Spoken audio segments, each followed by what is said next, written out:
kuna wakati ili Mungu afanye jambo kubwa kwako, anaondoa maarifa yako, anaruhusu maarifa yake. Unaporuhusu maarifa ya kimungu, ndipo pale anasema akili za mwanadamu zinapoishia, ndipo Mungu anaanza kutokea. Shida tunatembea kwenye maarifa yetu. Shida tunatembea kibinadamu. Tunasahau tumeumbwa kwa sura na mfano wake. Unaelewa ninachosema? Anza kuelewa nini Mungu anachotaka kwako.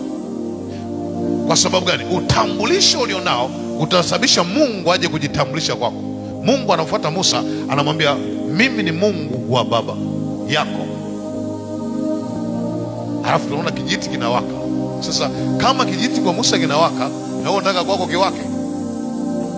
Kila mmoja kuna namna Mungu anavyotokea kwenye maisha yake.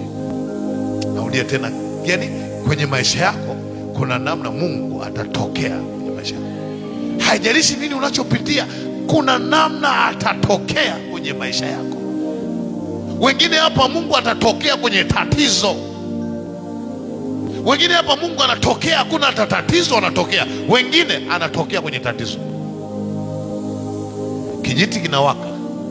Halafu Musa sasa ndio anasema nitageuka nione maono haya ni ya namna gani. Maana yake moto unawaka, Musa anauendea moto. Hakuna anayendeaga moto, watu wanakimbiaga moto, yeye anauendea moto, maana Bwana anataka kuzungumza naye.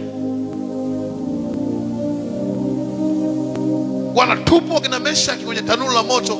Wale wanaoenda kuwatupa, moto unawazulu. Waliotupwa wako salama. Hey!